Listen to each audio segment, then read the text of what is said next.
This episode is dedicated to Matt Wimberly, Adrian Aguirre, Chas Allen, and Gush for becoming our newest Southpaw supporters and helping to make this project possible.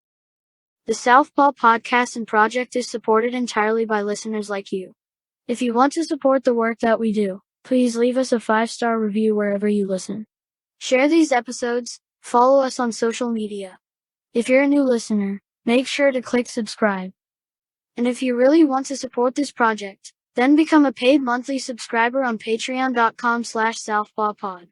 If you head over to Patreon and subscribe for just $4 a month, you will get immediate access to our complete catalog of bonus episodes, videos, and articles. The more supporters we have, the more time we can dedicate to the show, which means more bonuses, such as classic fight commentary, transcripts of interviews, building a liberation martial arts online curriculum, and most important of all, hire and pay for staff. If you can't support us monthly, you can also do one-time donations at ko-fi.com/southpawpod. We also have t-shirts and sweatshirts to not only flex the show, but your own moral compass. By supporting us, you're not only helping us grow, you're also helping us stay and keep this project running. We can't exist without your support. Thank you. This is Sam. This is Dan. And this is Southpaw.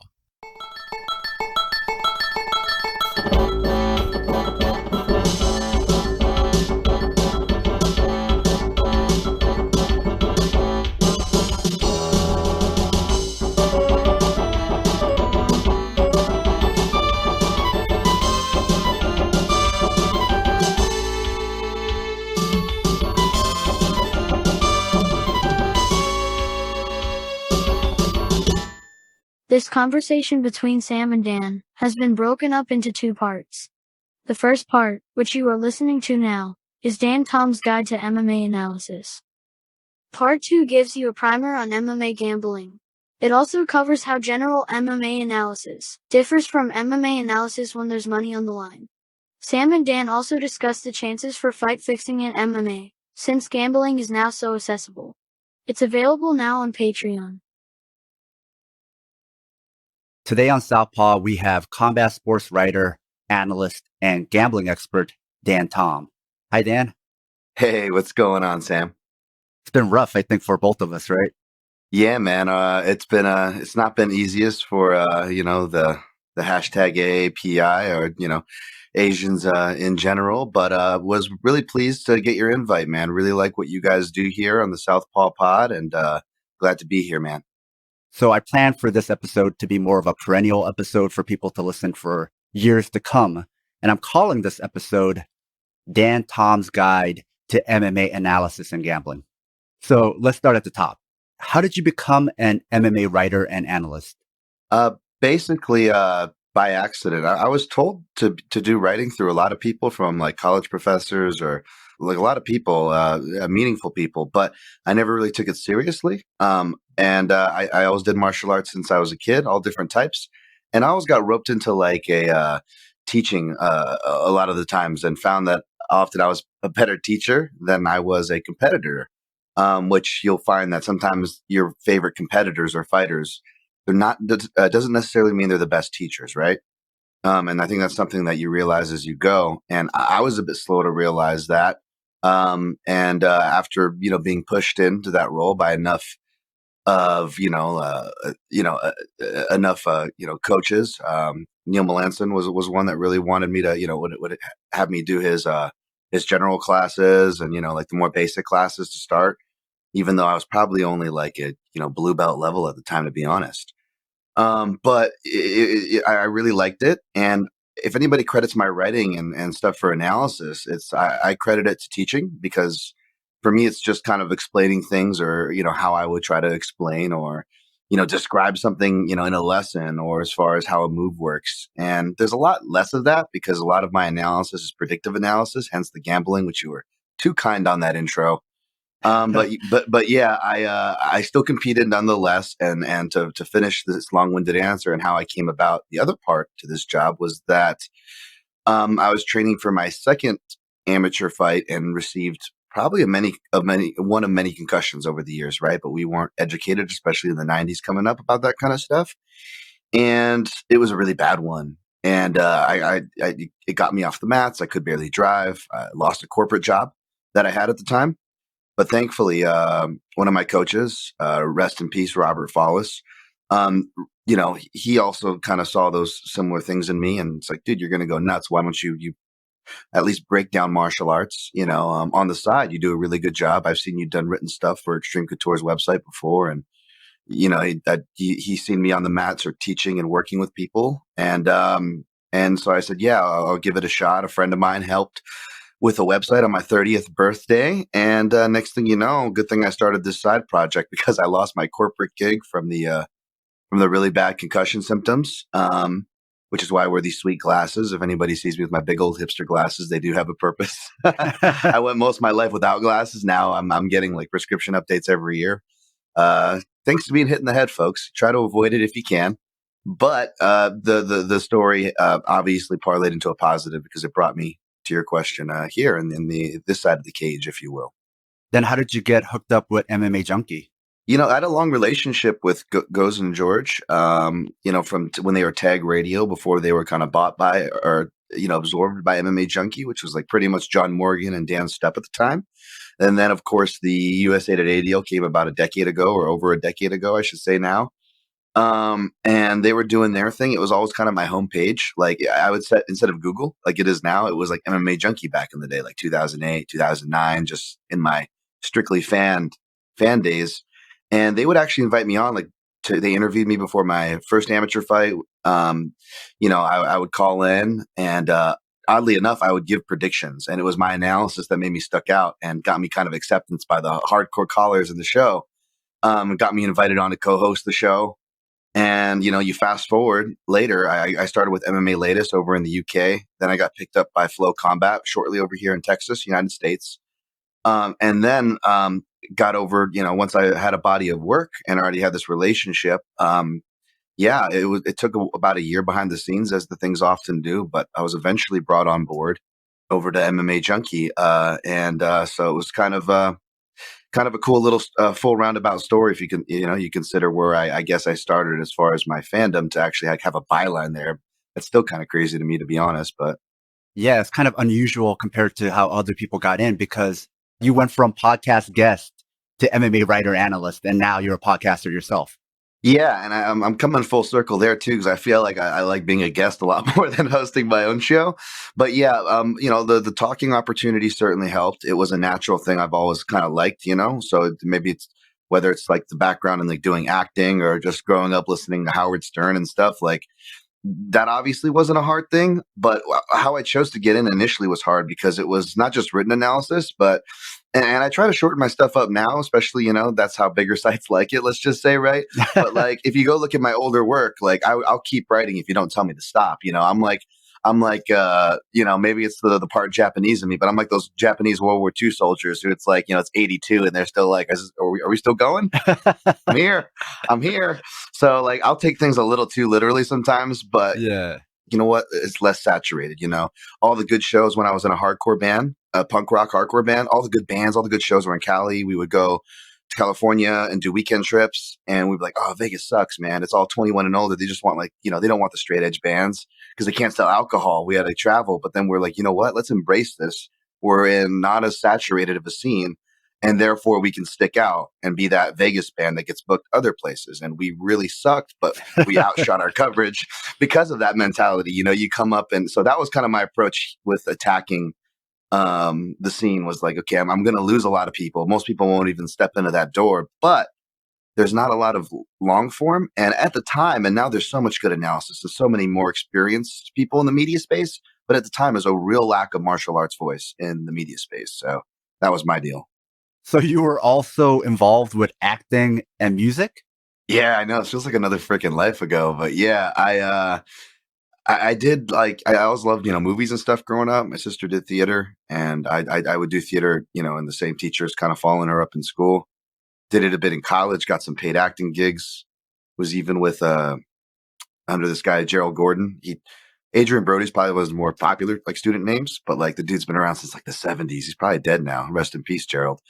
But it was, and in short, I went from that to embracing my more punk rock rebel stage and got in a van and was singing in a band shortly because I realized, I don't want to, this is bad to say, but like, I don't want to say like, or give into that narrative, but there was I realized that there wasn't a lot of work for Asians, much less mixed Asians, much less mixed dark Asians, much less mixed dark Asians with tattoos. Like if hell froze over and they gave us our own sitcom, they were going to go with a more, air quotes, Jackie Chan wrote, not to be offensive, but just to kind of draw a better picture there, then much less, get into anything nuanced. So I'm like, you know what, let's embrace this music thing where like there's just a bunch of people and crazies and from all scopes. And I got into music for a while, which I've always loved. Wasn't very good, hence I was a singer of a hardcore punk rock band, but produced some fun times in a van and good memories en route to this martial arts stuff. Well, martial arts before, in between, and after, I should say. Because a lot of people who come from that scene tend to be also very anti-racist, very anti-fascist. And so that explains a lot. Yeah. I mean, I was telling a funny story of like the biggest fight I ever was witness to. It was like literally a whole basketball court of fighting going on. And it was in southern Utah. But a lot of the Salt Lake kids came down, and I always joked, it's like, I don't know if it's the stereotype of Utah good and Mormons or whatever, like they feel they have to rebel. But like whether it was the straight edge kids or the skinhead kids, they were extra mean, right? But I have to explain to her, I'm like, the straight edge kids were extra mean is because Salt Lake was primarily, and they may touch on this in like Hollywood, SLC punk, whatever, but it was a heavy skinhead scene. So the reason why the straight edge kids were almost so militant and like, even us straight edge kids were like, whoa, easy guys. Like, you don't got to like punch someone for smoking a cigarette. Relax. But like they came up in like a really violent skinhead scene and they had to kind of fight for their, and I'm not making it okay, but you're right. You're absolutely spot on. There's a big crossover lineage there. And, I don't know what the hell to consider myself is. I definitely was like a nonviolent kid, or I tried to be, but yeah, if any skinhead showed up, I definitely had that punk rock mentality in me where I was the first in line. And also to give people some background, the racist Nazi skinheads, they kind of took over the scene. I think historically, skinheads weren't necessarily racist, right? It was just a type of subculture within punk that even had British Jamaicans involved, and then it became co-opted. Yeah. There's sharp skins, if that's what you're referring to, and like skinheads against racism, and it developed all these other blocks. But yeah, sorry, no, go ahead. You're spot on. No, I think also that's where some of the fighting came in, is when it was getting co-opted, they had to like try to physically fight to keep the scene clean. So the punk scene and the fighting, if you think about the conditions that they came up in, the fighting all makes sense. Sure. And that's kind of how, oddly enough, how I got a lot of my acceptance. I was never big into like being like a straight edge gang. For me, it was just an offshoot of martial arts. Treat your body like your temple. I'm like, oh, sweet. I was kind of already doing this, but I could fit in and do it. Unlike in high school, I'm like, okay, let's give this a shot. But it wasn't until, like most places, you have to be, whether, my brief brushes with security or this or that. Most people don't look at you like a threat and will look at you the opposite. But then you get into a fight or something and all of a sudden people are your best friend. Like, oh, look at, it's like that somehow, I guess, proves your value. But there was certainly a lot of that too, I remember. And to also connect you and I together and maybe even date myself, I grew up doing martial arts since I was 6. My family moved from Korea to the US, California first, and then from there moved to Oregon. And in Oregon, I don't know if fortunate is the right word, but I saw UFC 1. I wasn't like one of those people who discovered it later. And I'm old enough to have seen it when it came out. Oh, wow. So when I saw it, everybody I knew wanted to train in it, but there was no BJJ schools. There was nothing. So if you look at old black belt magazines or like Ultimate Grappling or like some of the older magazines, they talked about this style of like grassroots training where you would actually get belted. People were making fun of online training, but back in the day, like training over the mail, even in Brazilian Jiu-Jitsu, was not that weird. People would get belted in that way. It's funny that later on, some of the black belts used to talk so much crap about online curriculum when they were doing the same mail order type of training. They would send you DVDs and you train it. You would just have to invite them over for a seminar. So that's how it works. So there was this like big grassroots training scene happening in the Pacific Northwest, which Robert Follis was a part of also. Wow. I don't even know if he actually ever even took a BJJ class, but from that grassroots like self-learning training, he was able to get very good. And that's the same way like I had to do it initially, is we had to train ourselves from like the old Craig Kukuk DVDs. And I met him in that way back then. And then when I moved to LA, I was able to finally get formal training under a guy named Gokor Chivichian and Gene LaBelle and Caro. Oh, wow. So I was already training there for a while. And then this guy named Neil Melanson came in. So I was actually ahead of Neil training there. Holy crap. He came up after me. Yeah. I'm getting goosebumps, by the way. Keep going.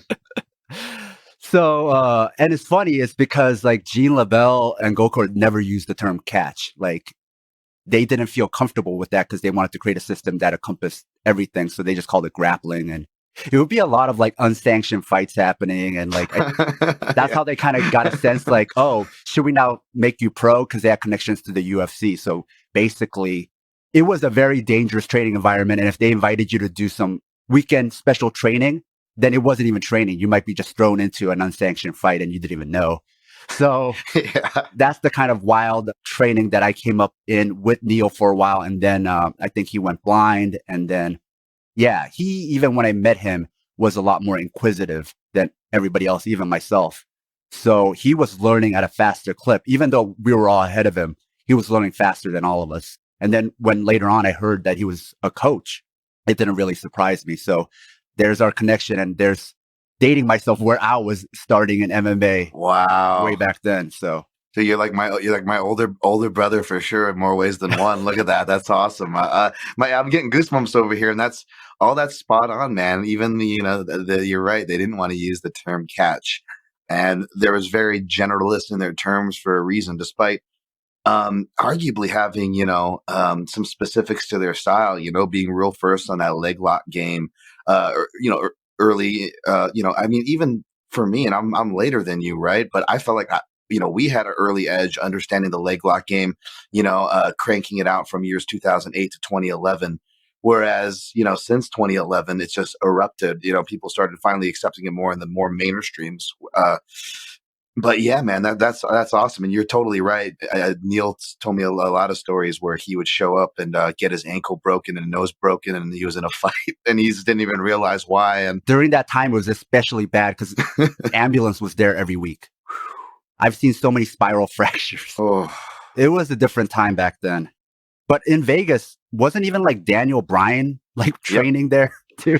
Yeah. When he first came from, again, rounding your neighborhood, came from the Pacific Northwest, he was trying to put on weight. So the WWF or WWE, I'm sorry, I always know it as F, dating myself, but just to get a look at him, and they called him, I think, the Dragon, and he had a Violence t-shirt that I wish I still had around, because I'm sure that would be like a collector's, because he went on to do all these things. But yeah, it was a breeding ground, just like the seminars you referenced. Like a lot of these, more, and I'm trying to date you, I mean this respectfully, but the more older school heads, if you listen to their stories, a lot of it's like, oh, I met this guy at a seminar, because outside of the VHS tapes and the self-learning, like you really have to capitalize on those. It wasn't like now where you're like, in Vegas especially, you're just like, oh, this guy's here, that guy's there.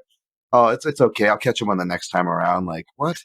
So going back to analyzing fights. Sure. When you're analyzing a fight, do you watch it with or without commentary? I do both. I try to actually do more without. It's been, it's something that, a lot of people have long been doing, and for good reason. It's just depending on how I'm parsing it out. A lot of the times I'm good at tuning it out and not letting it bias me, which is usually why I have some of the more dissenting scorecards, is because I'm not listening to the live broadcast where, right or wrong, it's really hard to mark on subjective things like judging. That being said, I still do believe that commentary can very easily get biased. And if it is, it very easily influences, right? That being said, sometimes if I'm just like doing, because again, I used to like be hardcore pencil through. I have to sit down and watch everything on every fighter. And even though I'm blessed to do this full time, you can't like physically do that, especially with the UFC schedule, or if I have to write for Bellator, or maybe do a piece for PFL, or, whatever, the schedule gets too insane. Like if we look at, not the timestamp, but April, coming up. So I got to pick and choose and also get, our day-to-day stuff done. So there's a term, Sam, I don't know if you're familiar, like there's a TV term that like network execs that I believe it was something like, is this dishwashing material? And I apologize if I get that wrong, but essentially what it was in reference to is we want to make this so simple that is usually notes if your product was too well written. We want to make this so simple that and not to use a sexist term, but this is kind of how they put it, that the wife washing dishes can still follow along with the TV show without having to physically watch it. And even though when I'm doing some kind of dishes or a smoothie, I still will have my laptop or an iPad right in front of me so I can kill two birds with one stone. In those instances, I'll actually turn the commentary up, but I also plan what I watch. This isn't a match that per se I need to see the striking. With the striking, you really need to watch real time. You need to be focused. However, if I'm like, especially the UFC.com has done a more poor job. They used to tell you which round the takedowns occur in. And most stat sites just tell you a general over the fight. So I'm like, okay, I want to see how this guy defends a takedown, but there was only 3 shot in a 15 or 25 minute fight. That's going to take a lot of time for a specific thing. So those ones, I'll turn the commentary all the way up and I'll kind of get stuff I need to get done around the house. And when I hear, and he gets taken down or shoots a takedown, but misses it, then I'll go back and rewind. Okay, this is what I need to, this is what I was looking for. So I try to divvy it up in those things as far as commentary wise, whether I'm listening or not. When you're making predictions for an upcoming fight, how much of the research has already been done beforehand from memory? And how much of it do you have to start fresh by analyzing tape? The one criticism you could really say of me, and especially when I'm stressed and going through the week and I still don't get what I want to get done, and I've still wasted a whole week analyzing a card. It's easy to be like, dude, you are definitely you're working too hard and not smart. You're watching too much. However, memory can be very deceitful because there are so many times where I remember a fight one way and it's the opposite. Furthermore, objectively speaking, there are so many times where when I actually do have a strong lean in the fight, I get a completely different opinion after, as I use the phrase, running through the comb, watching the fight tape. I'll come out the other end with a different opinion. That's why I'm really reserved and reluctant to give analysis early. I even hate having to do staff picks in the beginning of the week for MMA Junkie, because I feel like even that, like seeing people's picks or seeing my own picks and having to commit to a pick, again, it's all bias. It's not me calling out commentators like, oh, they're biased or this or that. Like, it's a thing that we all have to realize. MMA gamblers too. MMA gamblers, I know this is kind of what it's advertised as, and not to sidetrack, but for example, MMA gamblers have a big trend of betting strikers, not grapplers. And because they like strikers, they like the dazzling, the goo goo gaga knockouts. We all love it, right? From any intellect, we can appreciate the knockout. They also love unders, right? You know what I'm saying? So like, they also love fading old fighters. So there's and that's fine. There are some stats to bet those things at the appropriate times. But my thing is, no matter whether you're calling a fight, analyzing a fight, betting a fight, it's always good to kind of know your biases.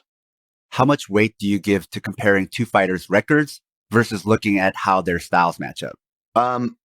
Styles over records, and really styles over most things. That's another thing that's very overlooked, is that most people that not only do their bias is one thing, but even when they're trying to lean away from their bias, whether they're a stats guy going for other things or they're not stats guy, but they're looking at stats, the thing that's not representative in stats, especially, it's so misleading because of sample size. That's why you could accuse me of being an anti-stats guy or a stats hater. I'm not trying to hate on that. Like, we should all know information before we, I think I was listening to one of your previous guests. He had a very good saying on it that I'd probably brutalize, but it's really important to understand information, right? Obvious, there's so much value to that, and I agree with that in theory. But MMA is such a weird base where like stats can actually be misleading, just like in your previous question, memory can be misleading. So honestly, MMA is a very style based game. You could be dangerous being, well, this guy's super old, and Izzy's the young up and comer, and that's who the promotion wants to win, and he's already got a title, and you'd be real dangerous. It's like, well, and I got that matchup wrong, for example. So I'm not beyond it, but it's important to always make sure you look at things from a stylistic perspective, over age, over stats, over records. And now that the UFC has been mixing up their cages, how much do you think something like cage size affects a fight? I think it's really important. I don't think it's talked about enough.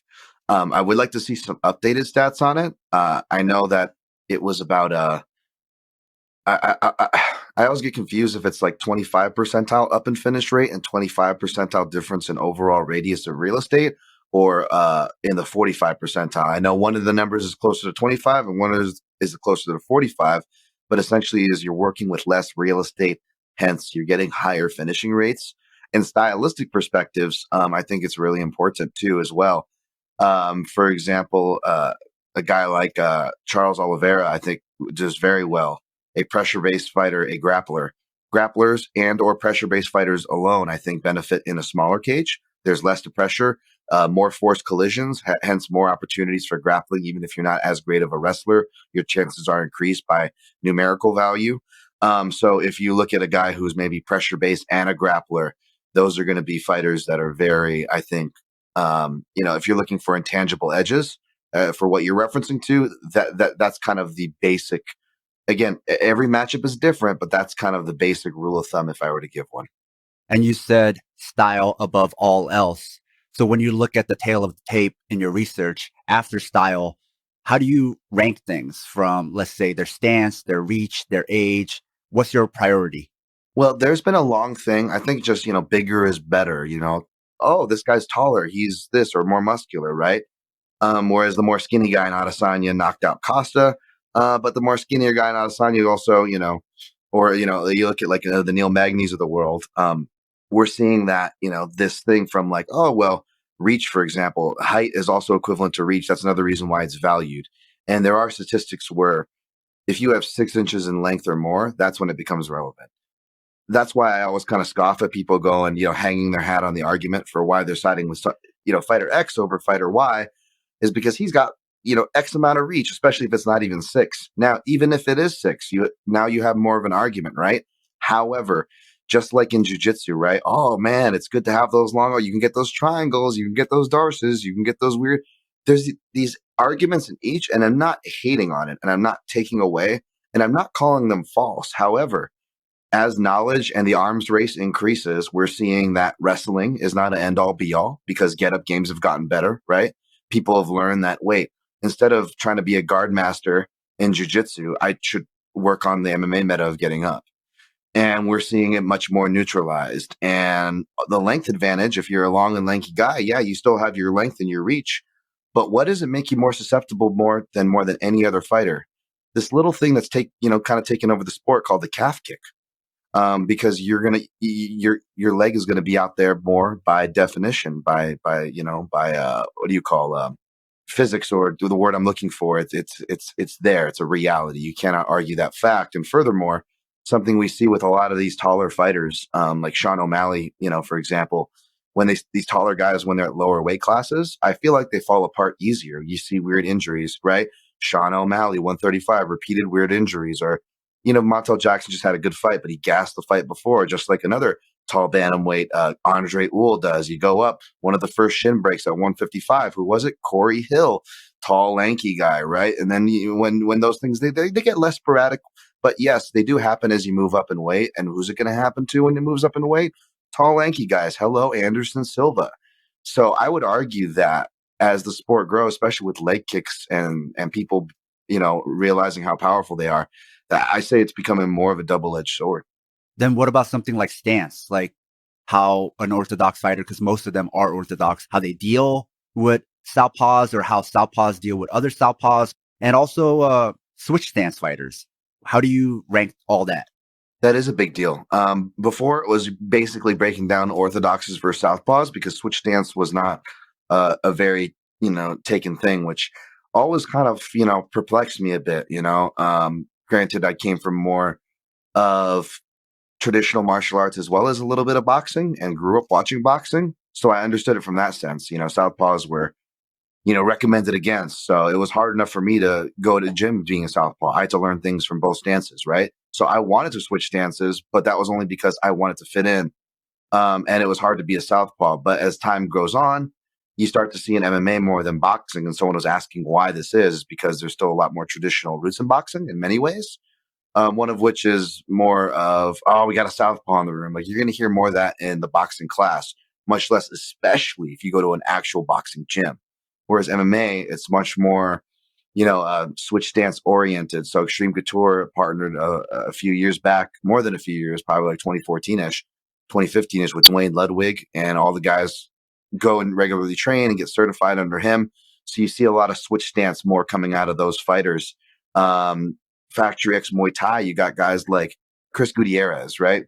And now we're seeing more switch stance fighters to where even if they're, facing a southpaw, and Chris Gutierrez primarily fights from orthodox, we saw him. He's like, okay, well, I'm going to switch to Andre Wooll's southpaw stance and attack him here. So before I could be like, well, an orthodox guy's facing a southpaw guy, I'm not going to be as confident that they're confident in their inside leg kick. Hence, I'm not going to be as confident in the leg kicks, right? A little bit more easier math. Whereas, we got a southpaw versus southpaw matchup. The leg kicks could be more potent, which perhaps we all should have given more credit for Dustin Poirier, Conor McGregor.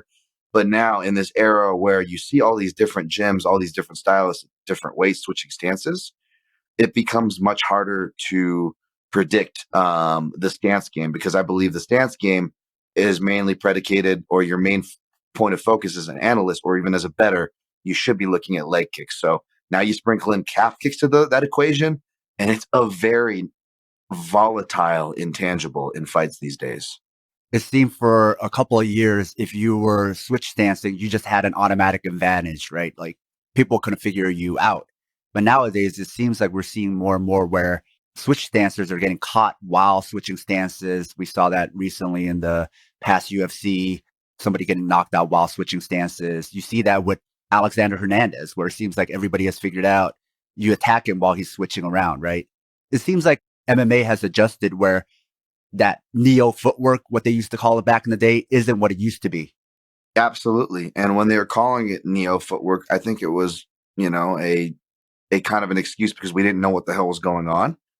Objectively, on even people like myself was kind of having trouble understanding it. However, in my defense, I don't feel like half these fighters knew what they were doing. Hence why they're still getting caught, right? Yeah. And I always call it out, because around 2011, when you start kind of seeing an uptick in these things, right? Similar to the martial arts goes through its own weird thing where we're finally starting to accept leg locks, right? A little more for the grappling. And with the striking, we're finally starting to see more switch stance, right? About 2012, I should say, even the earliest. And 2013, 2014, it really picks up, right? But outside of TJ Dillashaw in like that 2013, 2014, and even still till to today with the really bad switch dancers, it was all bullshit. They were just throwing body kicks to the liver. And as much as I appreciate a body kick to the liver, shout out to a former kickboxing coach, Tim Lane, who would always, kind of do the trick question. What's the most powerful kick? Everyone's like, Edson Barbosa's spinning heel kick. And then someone would be smart, kick to the balls, right? And the right answer was the liver kick, because it doesn't matter how strong you are. You get hit anyone who's taking a liver shot, much less a punch, or much less a kick, you guys know. And so I'm not hating on that, but that was the obvious thing. You're like, oh, he's switching the southpaw. I wonder what he's going to throw. And it was so dang obvious. And maybe they went for a head kick the next time they switched. Like that was the emphasis of the layers and trickery. Whereas now we're seeing guys move and show stuff, from champs like Volkanovski to these younger guys like Adrian Yanez, who even if they're not switching stance so much, everything has a purpose. And they're moving their head with everything, whether it's a strike or even their feints, they're moving their head with. So we're seeing much more education these days. Something even casual fans have started to pick up on has been output. So how important is output when you're looking at two fighters? Output's incredibly important. It's definitely a winner. You see it in like Max Holloway fights. Obviously, if you can find ways to put output, you need certain things like striking skills, defense, or if you lack certain things defensively, you better have a good chin like Max. And not to generalize, but in female fights, I feel like output is even more important. Output is a very crucial example. If you want to do, as I say, the lazy man breakdown, you go to the UFC.com stats for those really skewed sample sizes of strikes, outputs per minute. Those are actually probably won't necessarily hurt you if you're breaking down the female fights. And again, this isn't picking on ladies. It's just for the fact of they fit the men trope of lighter weight classes where you're not going to get as much stoppage, although men's bantamweight will have something to tell you different. But generally in lighter weight classes, you won't get as many stoppages. So output by default, right? It's probably going to win you a lot of those fights. And B, if whether you want to, look at things like like genetics or whatever as your explanation, which I'm not going to because I'm not an expert, or you want to look at things like the fact that, and this isn't against, ladies or women, but just the fact that WMMA is still, developing as far as like where they are in the space-time continuum, if they will. And that's not their fault. They got a later start, not as much opportunities, et cetera, so on and so forth, right? I'm not questioning those things, but because of those things, yeah, you're going to find not as many counter strikers that can make you pay for volume, like a Valentina Shevchenko, who, is at the top of the food chain, sans Amanda Nunes for a reason. There's not a lot of, a lot of the women still, and it's amazing stories. And I'm glad that promotions make time to tell these stories. But what is a lot of the common thread is still, I wanted to get in shape after college or after having a kid, or like these things are not uncommon stories for the top level athletes. And that's not to diminish or pick or any way. But when you look at it like in other sports, it's more of the, again, back to the Valentina Shevchenkos, or these people who are not so coincidentally atop the food chain. These are young girls who grew up doing it, right? And not all girls had that opportunity or encouragement. We're still seeing that curve be rightfully evened out. But that's kind of where it's at. So volume is a real kingpin in those divisions, less so in men's divisions. You've got heavier weights. More things can happen as you get up to heavyweight, even though, again, I'll throw the same criticism into the men there, right? Less skill at heavyweight. This is not a men or women thing. This is just objectively speaking for the weight class. So, but yeah, volume is still very important. So in general, volume is important. But then if you happen to see that they're matched up against a counter striker, then it gets harder to predict. Sure. Or how about maybe not a good counter striker, but a wrestler? Or more specifically, you want to look, okay, well, is this a wrestler who goes to his wrestling? If he is, what kind? Is he a clinch wrestler? If he is, that's going to be dangerous closing on a volume guy. That's a lot of punches to get through. However, if they've got a good reactive shot off the back foot, well, now they're more dangerous than any counterpuncher, right? Because they're completely taking the volume out of the equation if they can get that person on their back.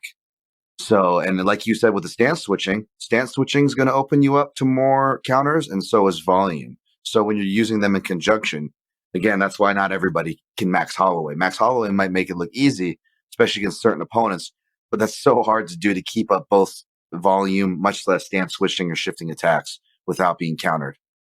Yeah, I remember the old book Fightnomics by Reed Kuhn.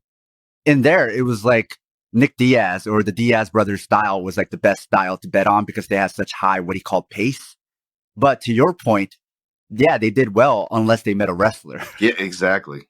That pace is what got them taken down over and over. So whenever they got to the top of the food chain and had to go against wrestlers, if you kept betting on them, you ended up losing a lot as well. Absolutely. And sometimes they would get knocked down too. And even though they had great chins, right? Because you were throwing a lot, you get caught out of position. Whereas fighters that are really good about, maintaining their position, seldom out of position, Shevchenko to abuse that, but also Aldo, they are more powerful. It's not a coincidence that they are A, counter strikers, but B, more powerful than their contemporaries because, again, like Diaz or like Max, for as good as they are, they're not necessarily known as one-shot power KO artists, are they? Yet they're outperforming in the pace. Because like everything in life, there is no biological free lunch, people.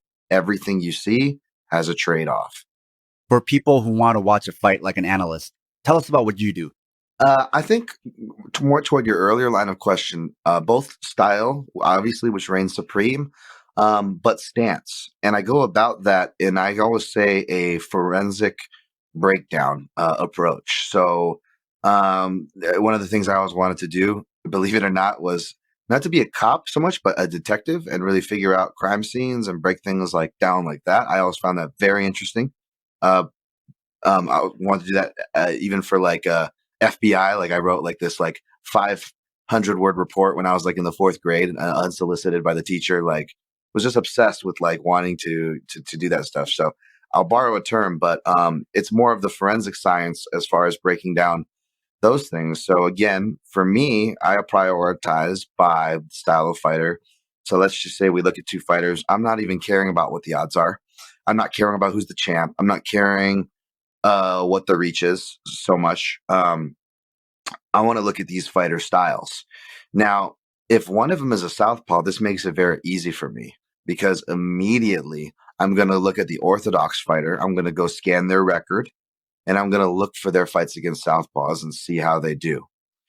And that's going to be for me to plot my course. Okay. So kind of like a pilot, you want to, or you're on a ship, you want to plot your course, especially with the kind of like I hinted, my little OCD there with what I have to do with the day.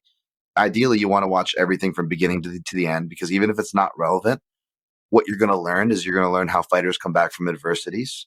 You're going to learn how fast they generally progress from fight to fight. You're going to get a better feel for that. You're going to get a better feel for their consistency, from their attitude to their performance. I mean, these are really hardcore things to be looking into. Granted, not everybody should, need to, or will want to do that. But these are when people say, what's the benefit of looking through all that needless stuff? Well, it's not all necessarily needless, because there's a really irreplaceable flow. You get to know these people. And, I'm not the biggest John Jones fan, but one thing I don't know if he still does this today, but I think you could attribute a lot of his successes for all the lack of training that he was accused of, and was probably true. Let's be honest. I really appreciated the almost serial killer mode that he would get into, like he would get blue pieces of tape mark, because blue painter's tape doesn't rip off the paint in your house. And he would always have the reach of every fighter's around every corner. So even if he was going about to do his day, he was processing their reach. And that was kind of his hierarchy, if you will. And that sounds very serial killer-like, but now transferring back to your question and analyzing through tape, that's kind of a similar process if you have the time. However, I don't.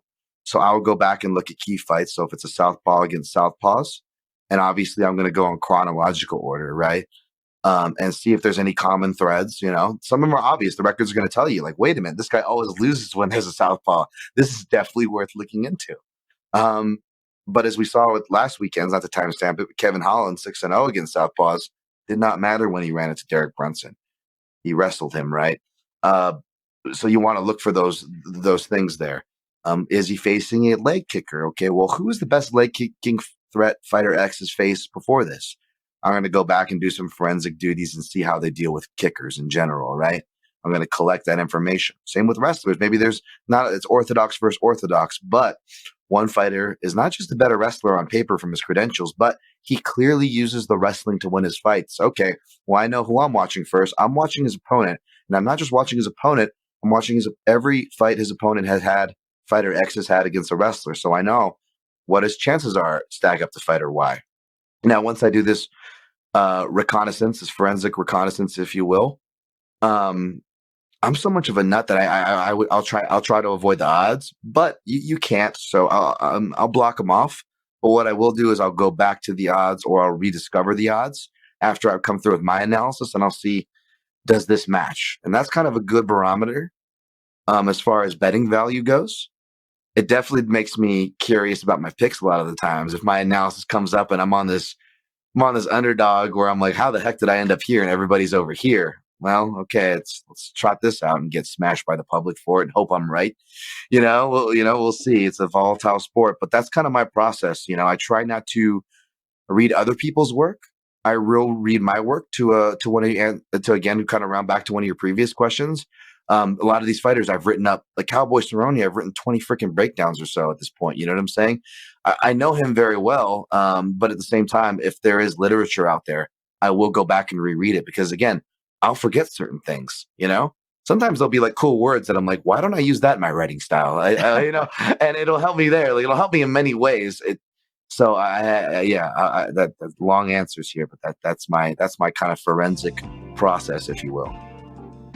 A note to our loyal listeners: if you love the show, please support us and help us get paid for our labor by joining Team Southpaw on Patreon. By becoming a member, you'll get access to bonus content like exclusive articles, fight previews, bonus episodes, transcripts of fight studies, and access to our private chat group on Discord. But more importantly, you will help us supplement the cost of the show, the incredible time and energy Sam and I put into making the show, and you'll be giving us some breathing room not only to juggle Southpaw with our day jobs, but also expand Southpaw into other areas. Show your Southpaw solidarity by supporting us at patreon.com/southpawpod. Do you think you can learn anything from watching training footage? Or again, do you think that can also be misleading? It could be very misleading. Sometimes you could use it to confirm things like Connor versus Nate 1.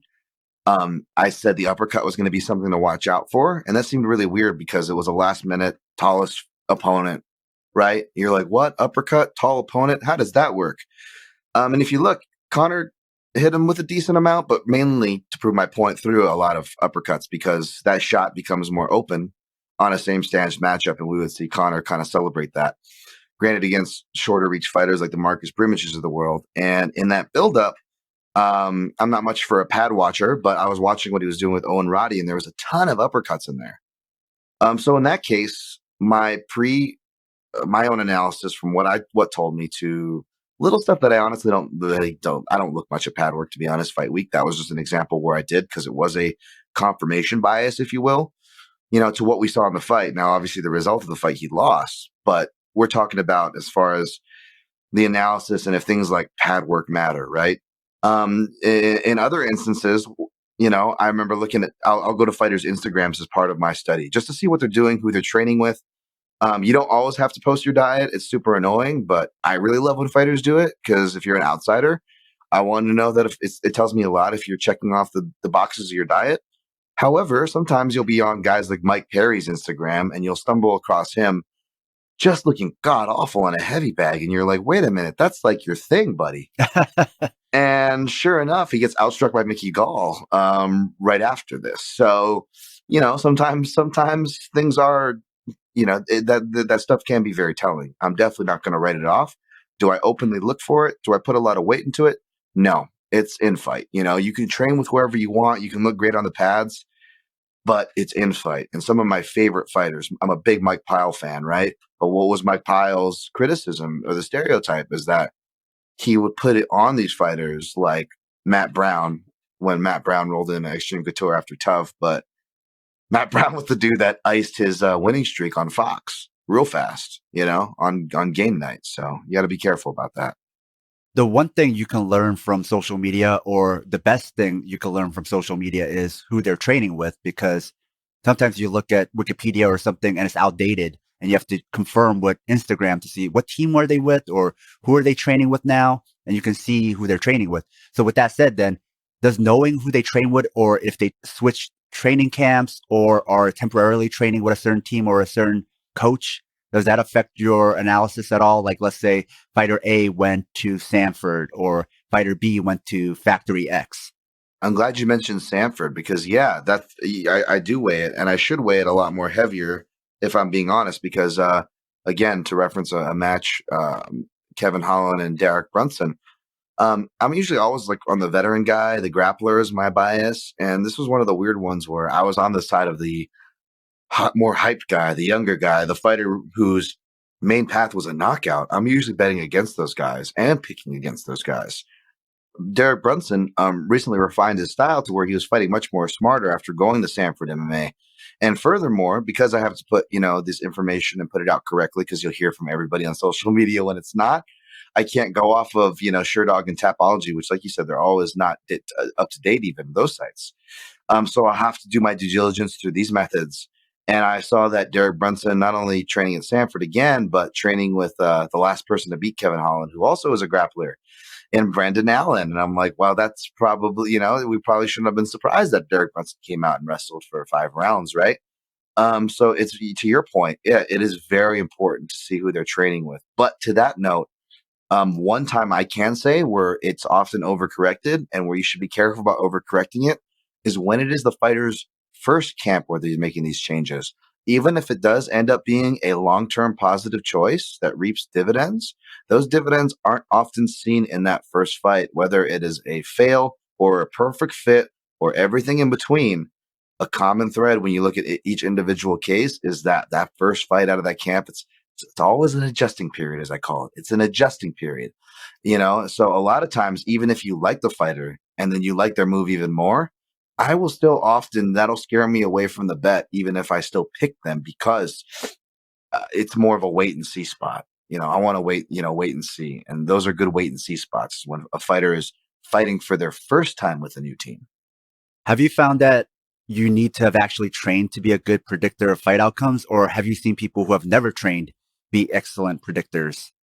That is something that I prided myself because, like I said, there wasn't much in the time where, not that I was doing it that long ago, but when I started doing this, there wasn't a lot of voices from the martial arts side. That's why I got into it, and I will maybe credit my little, if any, success to that, I guess.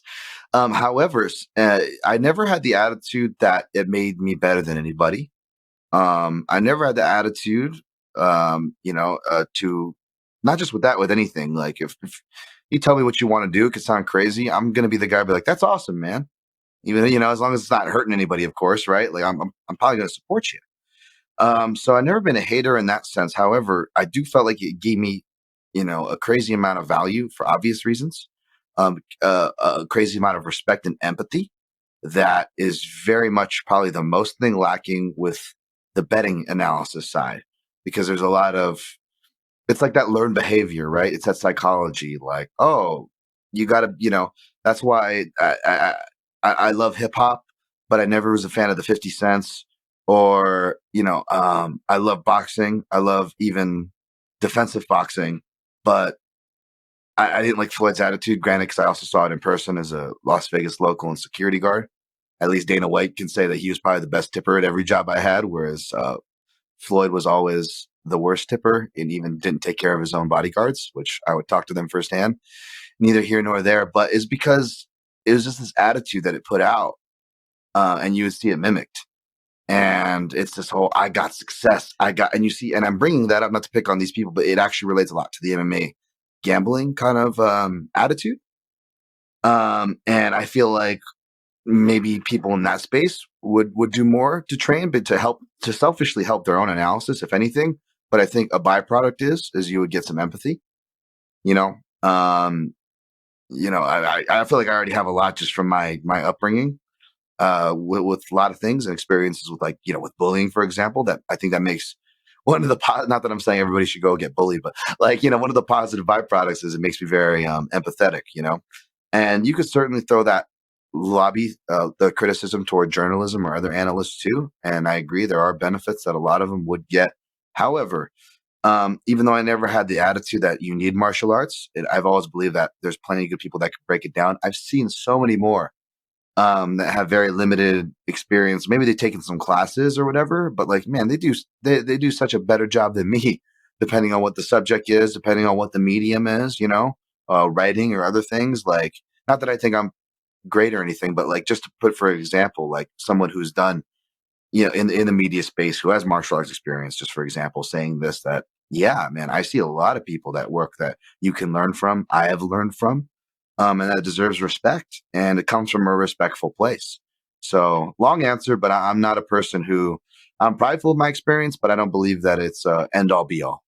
Yeah, from my experience, and maybe you can echo this, but having been around a lot of pro fighters, I've found pro fighters are some of the worst at predicting fights. Oh, yeah. I try to analyze this, and I was like, why are they so bad at it when they do it? And I realized because their bias is they always pick the fighter who they think deserves to win. Mm-hmm. They don't actually analyze it. I don't think they can analyze it. They just look at who's working harder, who is slacking off. They don't want to pick, let's say, John Jones. I don't know if that's the example, because at this point, everybody knows how good he is. But that type of person where they don't know if they're training hard enough or don't want it enough, they always pick against them. And it's like a coin flip. It doesn't care what you believe about deserve. It's just going to land the way it's going to land. And I think that bias is what has made them so bad at it. That's exactly why as much as we need judging reform, I hate the suggestion when people say we need more fighters as judges. I'm like, no, they'll be worse, actually, folks. It sounds crazy because we're crapping on these people and we're using stereotypes. So this person's never trained, and so it would seem like that the fighter would be the easy answer. But yeah, for exactly why you said, the bias is way too strong. And yeah, there's just a lot of personal stuff. And I have that inner voice too, man. When I pick John Jones, I usually begrudgingly pick him. And maybe that's why I picked Kevin Holland over a guy who I thought and maybe like more like Derek Brunson, because and it's another thing that is something that recognizing your own bias is overcorrecting the steering wheel. It's something we all do. It's what we all do, especially when our bias burns us, right? Refs do it all the time. If a ref stops something early, I guarantee you they're probably going to stop something late. If they have one other mess up, it's going to be a late stoppage, right? If they have a late stoppage early in the night, if they have any more mistakes that night, Sam, it's going to be an early stoppage, right? If we see judges, give Yana Kunitskaya for literally landing 2 elbows and punching while having her back taken the whole time, and they don't give, where they overemphasize, they overcorrected the steering wheel because they've been ignoring the rules reform for freaking 2 years now. Now what we're seeing him do in Nevada is overcorrect the steering wheel to damage, which I'm all for damage, but we're seeing that overcorrected to, right? And these are things, again, it's almost impossible to predict, but these are intangibles you have to take in mind if you're putting your money on these fights. Where, what did we see in the next one, right? We're seeing like 10-8s being given to like Jan Blachowicz and Izzy in round 8. Like, Ketlin Vieira must have been looking at like, what the heck? How did he get a 10-8 for that? And I can't even get around for getting literally 4 times more the passes and literally 4 times more the submission attempts. But we're seeing that overcorrecting of the steering wheel where like you just, like we used to laugh when the guys were stuck in submissions and they didn't know anything to do but to punch back. Like that was like grounds to be laughed at. Now we're like, well, I don't know. It's a close round because that person punched him a couple times when they were stuck in the leg lock and did not know how to get out of some basic 50-50 positions. But now all of a sudden, I think they should have won the round. And it's really weird. I'm probably got sidetracked from your original question there. Apologies. How much do you take into account frequency of schedule or accumulated damage? So what I mean is the opposite of ring rust, where you're like, oh man, this is like the 4th time they're fighting this year, or 5th time. Or you're like, this fighter's been in a lot of wars. So even though they've had time off, how much do you take into account how much damage they've already accumulated, or that they've fought too many times and maybe are a little burnt out? Another great and relevant question. I think it's important. However, like the camp thing, this is a very thing that can be very easily overcorrected on. And especially even by people that are fellow analysts and analysts that I especially respect. It's a real common fault of many of us where I don't know if it's, again, back to my original thing, overcorrecting the steering wheel. This is how it plays out, right? We had been burned so much. Maybe it's because of our bias. Maybe it was honest analysis that got us to legitimately pick these fighters. Either way, you get burned, you get jaded, and then you get like the Kevin Holland and Brunson matchup, and you're like, you know what? This seems like the matchup where, despite everything on paper, this is MMA, and this guy's probably just going to win anyways. And occasionally, you can make that mistake. Well, the same thing with overcorrecting information as far as attributive damage for your question, right? Whereas we've got Stipe and Ngannou rematch coming up, and since then, Stipe has only fought DC 3 times. And in the first DC fight, he got knocked out and he won the other 2. And the narrative, which probably only got strengthened since after the first DC fight, was that Ngannou weakened his chin. And that is one of the more legitimate cases, if you want to point to that theory, which is why I'm using it. However, even with that case, who are we? Are we doctors? No. And even the best doctors in the world, what is the most unknown part of the human body and our sciences still? The brain. What can we not tell until gauge damage until largely after we're dead and post-mortem? The brain. I feel really skeptical hanging my hat on those things, right? And whether it's bettors betting against it, like there's no way this guy can take more damage, right? Or even us analysts, because we're trying to overcorrect the steering wheel, maybe because we're like, we love Max Holloway so much, and so many of us just buried him in the rematch with Volkanovski, and he lost, right? But he did a whole lot better than even Max Holloway supporters were thinking, right? And then even then we're like, oh, still, Max is done. Too much damage. Cater's one of the heavier hitting featherweights. Cater, and people that I didn't pick Cater, but even me, I was kind of skeptical of my Max pick, and people that I respected that were picking Cater, it was because Max, just look at they would bring, again, this is why stats are dangerous in MMA. They bring the numbers to their argument. Nothing wrong with that. And sure, those numbers were like, wow, we're in the hundreds of significant strikes absorbed in just a few years' time. And this is a guy who spends his whole career going to war. Maybe it is miles and not age because Max is young, right? That would be the obvious counterpoint. What does he do? He goes out there and he puts on a young man's performance. So it's one of these things where I'm not going to deny its validity. It is something that you should look at as a part of your forensic routine. I won't deny that from you. However, I will warn anybody putting a lot of weight into that because all of Stipe's fights with DC since have been a year apart. And regardless of what happens with his rematch in Ngannou, there's going to be a year between that. So you know what that means? It throws all that science junk right out the window. You know what I'm saying? Stipe can go in there and he can get knocked out by Ngannou. And it kind of puts that whole Ngannou sample size to trash because I believe there was a bigger, longer layoff. There was a shorter time between fights, between his first fight where he went 5 rounds with the beast of a man and he didn't get knocked out then. It's weird, man. Sometimes fighters get knocked out in the gym. That's what happens, you know? Forrest Griffin got knocked out a bunch of times. My striking coach at the time, Jory Varner, told me this. And, you know, he fought before he fought Anderson Silva. And not taking away from Anderson's performance, but there was a reason why he was so flustered and couldn't get his cognition right and was knocked down by a jab and was so frustrated he ran out of the damn octagon. The guy got dropped a bunch of times in sparring. But, you know, again, a different time. On a related note, then, something I've been thinking a lot about isn't necessarily the chin, but the eye, meaning how many eye pokes has a fighter taken?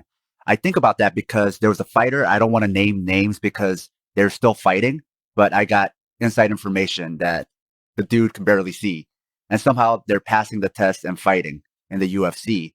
So they were a favorite going into a fight, and I knew they were going to lose because they could barely see. Knowing that, if you watch the fight, you can see like this is a person with impaired vision trying to fight. They couldn't see the punches coming. So with that said, then have you been thinking about like eye damage? Like Stipe is somebody who I think has to wear now corrective glasses because of eye damage. Do you think about that? Like what's their vision like? That's a really good point, man. No, I haven't thought about that, to be honest, unless it's something relevant, like where, you know, they suffered like a Stipe where they suffered an eye poke. Or even like Cormier's, if you were to fight again after that last one, that was really bad. And again, with eye poking and fouling while you're ahead, seeming to be the new MMA meta, something we should focus on a bit more. In fact, that might be a more easier metric than head kicks. And to bring back to, you know, talking about new weapons with the leg kicks, even those have no biological free lunch. You hear about Jim Miller, one of the earliest guys using calf kicks, even on the inside. If you go look at the beginning of his UFC 155 fight with Joe Lozon, the first of their memorable duel off, right? He talks about not being able to use parts of his shin and his calf for long periods of time because of that, or throw those kicks. And him and Dustin Poirier, when they later fought, shared a conversation because Jim started attacking Dustin Poirier, who came in oddly enough with the game plan to attack Jim's shins. And of course, Dustin suffered some really nasty, almost compartment syndrome, where like he was I remember interviewing after the fight saying that he thought about quitting. I mean, it was in so much pain before he was able to even be allowed to fly home. But that taught him the importance of it, which he went and then used against Conor. So again, you know, just in that little 155 lineage dating back to 155, you see guys not just learning the lessons off of effectiveness, but through their own admission.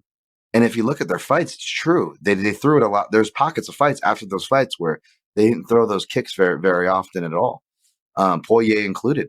It's because it took such a damage to either absorb and or throw them, right? And I never accounted or thought twice of that. But you're hearing it A, from the horse's mouth, and B, the evidence matches it when you go back to watch it. So back to your question about the eye, that is very relevant because, again, like I said earlier, there's no biological free lunches in this game. Everything's got a cost. That was always the suspicion about Jose Aldo, is that he stopped throwing the kicks as much because he must have hurt his legs from kicking too much. Yeah, and then now all of a sudden he's bringing it back late in his career, which probably strengthens that previous theory even more.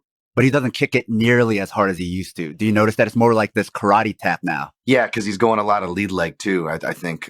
Yeah. Or more lead leg, I should say, than before. Or before it was mainly just power, rear. So then talk to us about MMA striking, because a lot of fights don't end up in finishes. Sometimes there's no takedowns involved. What are the things fighters are doing now then when I'm looking at a fighter to bet that judges like? Judges just honestly like damage, and that's the tough part. Where that one of my things is where I always fall victim to, especially in this day and age, is, and shout out to another analyst who I respect a lot, Connor Rebush, and he coined this athleticism. He made like articles about this, like athleticism is cheating, right? like almost like because I'm very guilty, and so is Connor, of picking the more technical fighter, right? Like, oh, this guy puts out more volume, which judges like, and scores fights, right? But he's also real technical about how he does it. And this fight hits the floor, even though we're talking about striking, he's got the advantage there. He's the more well-rounded guy. He's got a lot of experience. He stays calm. And all of these little things that, I or you could nerd out on. But the truth is, they could be doing all those things. Like, I feel like Bobby Green, Thiago Moises. And I know Bobby Green's a dangerous example because he's a very polarizing style. I'm a defender of Bobby Green's style because I'm a defender of counters and not getting triggered by vocal things. Again, people are swayed by commentary, just as they're swayed by someone talking crap. They're like, oh, this guy's cocky. And all of a sudden, they don't like that fighter, right? Which is also why those fighters will get scorecards, close scorecards, not so coincidentally, are often scored against them, right? But if you look at the action, he's being much more technical. He's landing and outstriking, I believe, Moises in every round. But Moises, who turned a corner after that fight, by the way, he's doing great. No hate on him. But if you look, he just throws some really strong power shots. And a lot of them didn't even hit, right? But they block, and the commentary goes, oh, and the crowd would go, oh, because they don't know any better. And or even if they do, they don't have a great view. And it's kind of that sheep reaction mentality, right? But even though the crowd aren't there to influence the judges can still hear the commentary, which is very dangerous. Like I remember Marlon Vera versus Song Yadong, and Vera hurts him with a body shot, and Bisping, who trains with Marlon Vera and is really good friends with Marlon Vera's coach, goes, he's hurt. He hurt Yadong. And I'm like, A, that's really bad because you're biased to say that. But B, regardless of your bias, the fact that you're cheering for your guy, you're blatantly influencing the judges in what was one of the most record. And I like Bisping, by the way. I think he does a great job on commentary. This is just a great example that it influences what the judges were looking for. And in recently rewatching that round, I actually felt it was less controversial to score it for Yadong, because even if he was hurt, he came back and actually outstruck and landed harder and more shots from that point to the close of the round that he was supposedly hurt, that everybody latches on. Because to your previous point, commentary is very strong. But to round it back to your question, the reason why I react to moments like that is because, as we see on scorecards, that judges are, as I said previously, overcorrecting. Again, I agree. We should be prioritizing damage, but they're overcorrecting to it. That these little damaging moments, even if they're not damaging moments, they just have to be perceived damaging moments, can completely sway a scorecard, which is tough. I'm usually not for.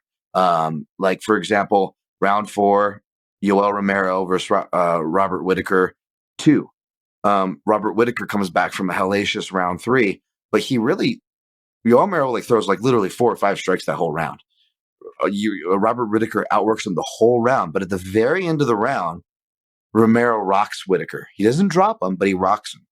Now, I feel like he was more rocked than Bisping proclaiming Vera hurt and rocked Yadong, for example. I actually did feel that Whitaker was rocked. That being said, I still gave him the round because it's very subjective. We didn't get to see how it played out, and it was ultimately only 1 strike in 1 second over literally a whole 4 minutes and 50 seconds of otherwise, dominant from Whitaker. Whereas Manel Cape in Matthias Nicolau was a recently contested scorecard. I picked and I bet on Nicolau. That being said, I scored that last round for Cape, despite my bias, because I felt like he didn't do just 1 shot of damage. I felt like he did sustained amount of damage, and that even though Nicolau, like Whitaker, output more work, he wasn't getting any respect for it. And the judges, even though one disagreed, the majority of the judges agreed. So long way to answer your question, but it's really dangerous to me to, spout out about volume and feints. And all these things are fantastic and they're true. But with the way judging is, you could just be a dumb athlete and just swing back hard and win the damn round nowadays. So it's real tough. I think Greg Jackson, right, coach of Jackson Wink, one of the things he does is to yell out loud when one of his fighters does really well, right? Like hit something, they go, whoa, or hey, or you heard him, like with the intent to actually manipulate the judges. The narrative. Yeah. So ergo, he's not directly saying it, but his fighters have been, especially John Jones, has been in really close decisions and kind of saying that's how we win those close decisions, by kind of putting these, almost hypnotic suggestions out into the air. And judges fall for it, or maybe they just put it out in the air and the commentators say it louder, or Joe Rogan is screaming. Yep. And then through a game of telephone, that starts affecting the judges. Beautifully put. Absolutely. Yeah. I mean, I know cornermen that will admit that too, you look at Dan Ige and Edson Barbosa, everyone gets so upset about that decision. And I'm really good friends with the cornerman, Eric Nixley, who's a fantastic cornerman who has shown his worth as a cornerman more than others. That being said, he's not going to lie. He's like, yeah, we got to be cheerleaders from there. You don't know what the judges are hearing and what they aren't. And those close decisions like that, it could come down to the narrative that what they're putting out, him saying that, that body shot didn't hurt you. Yeah, you want to be there. Good. Work for that single, when Edson Barbosa clearly hurt him to the body. So these things are absolutely true, and it works on the fans. There are still really smart people who will get mad at you for saying that you scored the first fight for Jones versus Gus, but saying that it's way closer than people give it credit for. I mean, a lot of that is just people fanboying for one of the few undefeated fighters, because a lot of people, it's so safe to strap your ego to that. Hence why sports have bandwagon fans. However, a lot of it's just trickery through that game of telephone that is still playing tricks almost 10 years later on people, to where they will ardently defend, like, no one ever came close to beating John Jones, and they get so up in their feelings about it. It's funny. Yeah, I think every fighter is told to raise their hands as soon as the fight is over, especially in the last round when it goes to decision. Oh, it's huge. Because you're taught that when you put on this posture that you won, you might be able to sway the judges for the last round. I remember even before MMA, I learned this from smoker, boxing, and Muay Thai days. Yeah. The people who are more experienced than you, as soon as the fight is over, they run in and it's like, raise your hands up, let the judges see you. Mm-hmm. Yep. That's why every practice, Extreme Couture, ended with sparring. And if it was really hard sparring, it would end there. Otherwise, they would just punish us with conditioning to make sure we were as dead tired as we could be. And the practice wasn't over until you heard, all right, hands up, run around for your victory lap. You just won. Because they wanted to instill that into you no matter how freaking tired you were. When you were ready to check out, that no, it's not time. The bell doesn't mean you're done. The bell means raise your hands and take your victory lap. And it's so important. I've seen so many fights won and lost off of body language. It's body language, because judges are human beings, just like the judges going against Crap Talk. Remember, everyone got upset. Oh, Gadelia won against Joanna. That's why she was going to win the rematch. That was the rematch going in, right? And if you look, there actually was a legitimate thing for it's 1-1, and Gadelia legitimately, even under older rules, much less especially newer rules, should have won that. But what happened at the end of that third round? Gadelia throws a really bad late strike that even Gadelia goes, like, immediately, you see her face go from anger to go, oh my God, I just effed up. Oh my goodness. So you're telling me that it's a close round, that any judge with a conscience, even if they don't have a great human moral conscience, they're just going to be like, oh, screw that fighter, I'm going the other way. And I'm still sticking to that's why my theory, why Joanna won that fight. It's body language. It's what you do. Those judges are human beings. You just mentioned conditioning. So when looking at fighters, how much do you weigh a fighter's stamina going into a fight? Or do you think today everybody's coming in shape and stamina isn't what it used to be like, I don't know, back in Frank Shamrock, Tito Ortiz days? Stamina is huge. It's still huge, I used to be one of those people, especially because, it's just as you could tell, my bias is, a bit, anti-athlete, which is not true. I love athletes. Obviously, it's what I cover. But, in those days where it was like Diego Sanchez just, mauling dudes. He had Goldberg going, cardio is the number one weapon in MMA. I would almost like shake my fist, like, shut up, Goldie. You don't know what you're talking about. It's technique, and like obviously very immature, that voice there I'm giving you guys, but there was a point to that, right? Like it is super important. And I would say not just for picking a winner, but for betting, even if I'm going to pick a guy, because the analysis on every other check marks off that, what, he's going against a guy who stylistically is going to give him the fight that he wants and also is not very durable, is a do or die fighter. I don't even know if this fighter's cardio is going to come into question. So I'll pick him here. However, as a bettor, whether you're picking that guy or not, you have to keep in mind that if the fight goes past a certain point, he could be in trouble. So whether you're doing something like live betting, fighters who gas, I love fading those type of fighters. You know what I'm saying? Like, one of my biggest ones was, cashing Brian Barberena at near 5-1 underdog odds against Warley Alves. Because Warley Alves always gassed. And this is one of the few times where I actually looked at training footage where like they had I believe they were focusing on Souza because they were all at Anderson Silva, Souza, and Alves were all at X Gym at the time. And the thing is on Souza, the special, but you can see Warley Alves doing pad work at the end or in the background. And this dude keeps checking the clock. This answers to your cardio question. And I knew he was checking the clock is because I saw him do it in fights.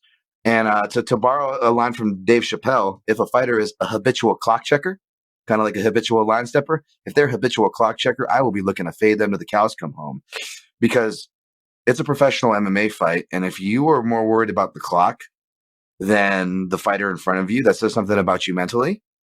And the time is important, but if your team is not giving you the time and you're not in sync with them, then that says more about you and your team prep as well as your cardio. So I don't give any excuses for checking a clock in a fight.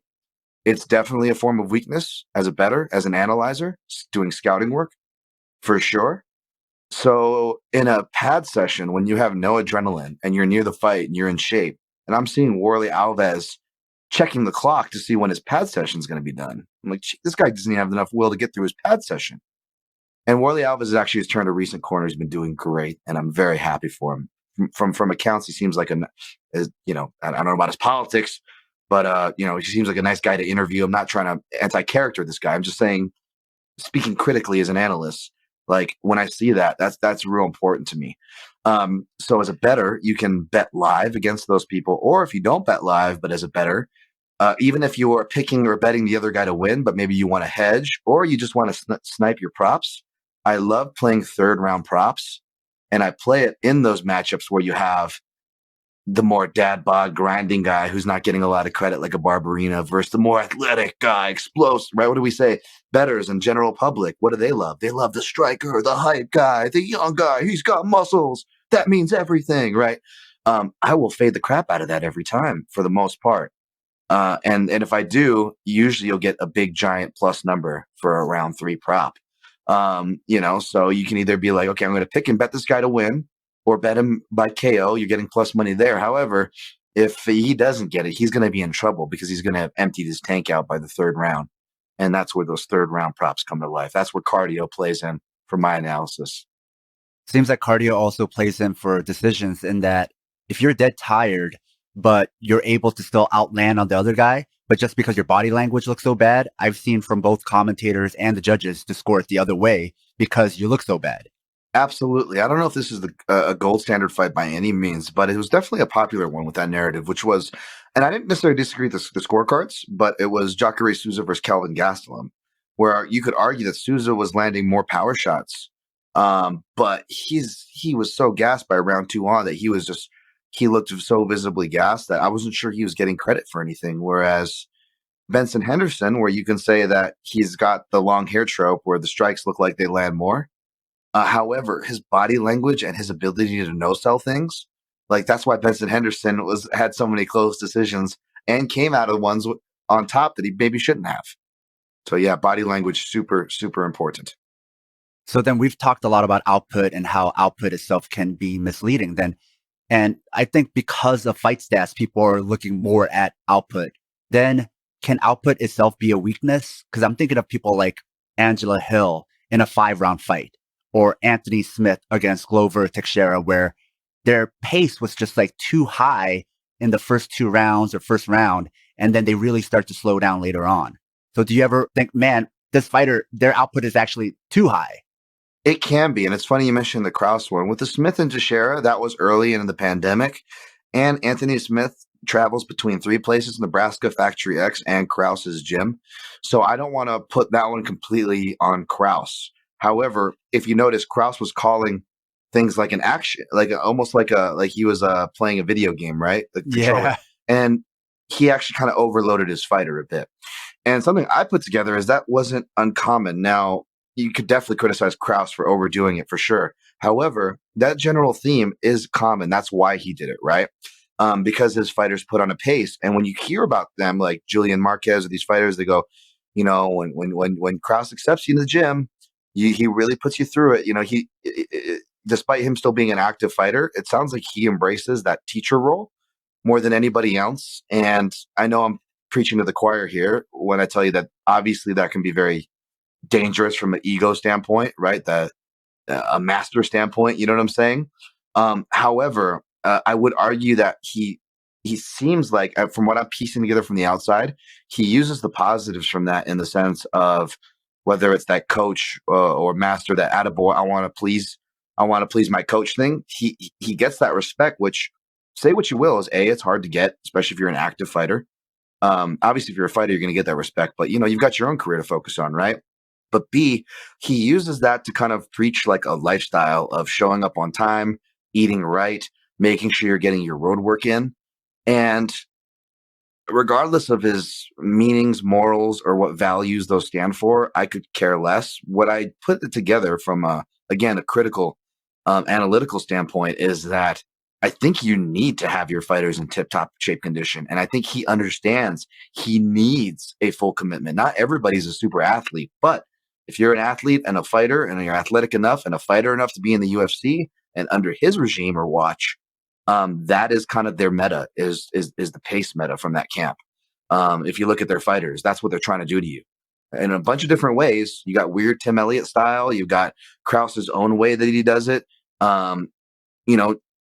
Eric Nixick, who I referenced, knew that Julian Marquez was going to do it. So he actually, his plan was to steal their plan and to out volume and outwork them. And that's what Maki Pitolo was doing until, like you said, Maki kind of worked himself into a hole. He wasn't used to that game plan.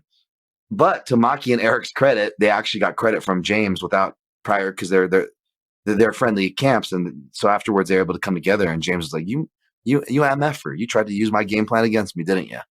So they are very much a pace camp, but they're, like, to your point, Sam, there is a cost to have that. So I wouldn't be surprised to see more camps moving toward it. But yeah, there are some outliers right now that are moving toward that meta of output and pace. I think of Alliance too in San Diego, where they, like Dominic Cruz or Angela Hill, rely a lot on pace. But now, as they get older, it doesn't seem like they adjust their style. It's still the same style with older fighters. So yes, like more and more, I don't trust the Dominic Cruz in a 5-round fight. I don't trust an Angela Hill in a 5-round fight because I feel like they will burn themselves out. Yeah, and heavy style of training there. That's a gym where I've been witness to the pro training quite a few times. And Jeremy Stevens is amongst those. God, that guy couldn't see the difference between him in a sparring room and him in a fight. That's scary. Yeah, and you're right. It's older fighters, so yeah, that's. I hope they have less injuries now that they're not in a different building, because that was they used to be like a small slippery gym. Oh. And I know when my wrestling coach came over, that's one of the things he really tried to raise some money for. Brian Keck, another dead coach. There we go. Rest in peace. Because that's what some people attributed Dom's knee injuries back in the day to, is because that humid little room in there, they had these really bad mats that were just like, just sweat, distillers. They were just anyways. Yeah. If you talk to old school BJJers from who were training in Brazil in the 80s, they'll say the number one cause of injury was slipping on the mat. Yep. Mm-hmm. Those older mats. I don't know what they did and changed them, Sam, but they're so much better at making them these days. But yeah, back in the day, it was like you're trying to steal whatever the gymnasts were using if you were lucky. I almost want to say they just used some kind of tarp or something. Yeah, right. Jesus. And depending where you train to, like New York, when I was out there, depending, I did a lot of apartment jiu-jitsu training sessions, and those got sweaty. Thanks for coming on the show, Dan. I learned a lot. I think everybody, wherever they're listening, have learned a lot. So really appreciate you. Man, I appreciate you and coming on this show. I'm mad that it took me so long to discover you guys, but I'm definitely going to pick up a double lefty shirt from your Southpaw there webcast. Was it southpawpod.com? Yeah.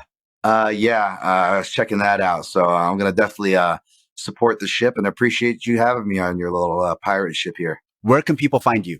You can find me on Twitter where I'm most active. I'm not a fan of social media, though you can add me on the other places, but at Dan Tom MMA, or my YouTube channel, Daniel Tom MMA, MMA, Daniel Tom MMA.